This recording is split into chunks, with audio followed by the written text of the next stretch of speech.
I only went to elementary school for 1 year. Let's talk about all the weird stories I got from that experience. First, let me explain that no, I was not a child prodigy who skipped 4 grades. I was homeschooled until 5th grade. That may also give you a small insight into the specific brand of private school that I was eventually enrolled into when I got into 5th grade. I was the youngest person in my class because allegedly I wanted to start school a year early, and my mom was like, "Yep, I'm definitely ready to start suffering through this child's education for the next 12 years of my life." Disclaimer, she was a great teacher. I passed all my tests and got into college. So, as the youngest girl in a class of 5th graders who already had established friend groups, the odds were perhaps stacked against me from the very beginning. The kids picked on each other a lot, but I got picked on the most by this girl. Let's call her Stacy.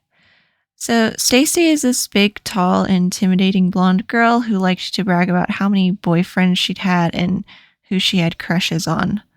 It included boys all the way up to like 10th grade, I think, which was really weird to me, even as a 5th grader.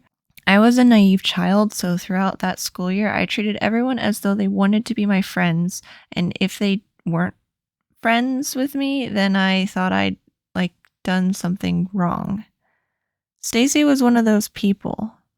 I couldn't comprehend why she didn't like me and even went out of her way to do stuff like steal my journals and call me names and stuff. Pretty tame now that I think about it, but it was the worst thing that Tiny Me had ever experienced up until that point. Don't worry, it all went downhill from there. There was another kid in the class who was coincidentally the oldest, and he was kind of like me. He believed the best about people and was always bright and enthusiastic about everything. This made the other kids think he was weird for some reason. I can't recall the specifics because Tiny Me decided not to give them any fraction of my brain cells by committing their atrocious behavior to memory, but I do remember one of my reactions to this kid getting bullied. I said something to the effect of, "He's the oldest in our class, you shouldn't be mean to him," because apparently I thought everyone held the same idea of age hierarchy as me. I was the kid who thought 6th graders were really, really cool and that seniors were a whole different species. Oh, right. This school was K through 12. That might be an important detail. Since the grades were segregated according to age, little me just assumed that by default, just because people were older, they must be cooler and more mature and worthy of respect.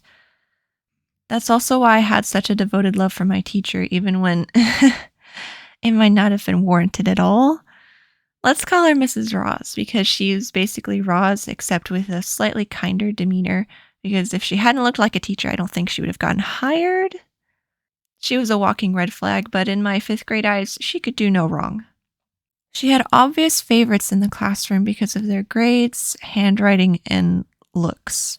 Yeah.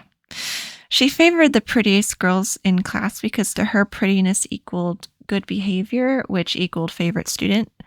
I couldn't do much about the looks part, but you can bet I devoted that entire school year into impressing this teacher so that she would also treat me like she did her favorite pupils. I changed my handwriting to be smaller and rounder so that it would look like the handwriting of her favorite student. So maybe she'd praise me then, right? Spoiler, she didn't. In fact, I remember her scolding me for writing too small. She couldn't read it, I guess. One other girl and I were new to the school that year, and Mrs. Ross couldn't remember our names for the first month at least. Maybe longer for the other girl who had a somewhat unusual name, but one that all the other kids immediately learned, but Mrs. Ross for some reason could not. I probably shouldn't judge because if I was a teacher, I'd probably also have trouble remembering everyone's names for the first month, but also, if you can't remember your students' names, you probably shouldn't be teaching. I bet it made the other girl terribly insecure about her name being hard to pronounce or remember. I thought it was beautiful, and I remember telling her that. Mrs. Ross was infamous for being the strictest teacher in the school. When we acted up in the hallway during bathroom breaks, she called each kid out by name and had them put their heads down on their desk for 15 minutes. A punishment that sounds perfectly innocent, but that shattered my little 5th grade heart. I couldn't fathom my favorite teacher punishing me like that. I learned years later that Mrs. Ross got even worse than that. When I went to the school, she allowed bathroom passes, which are like cute, colorful door hangers that would tell people in the hallway that I had permission to be out of the classroom at that time.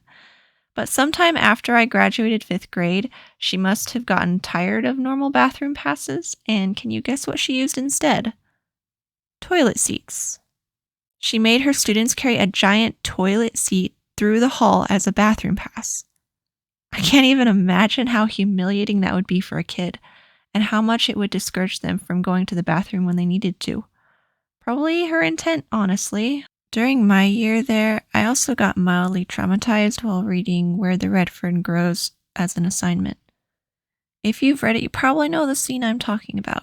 It made me nauseous, but not most of the other kids for some reason.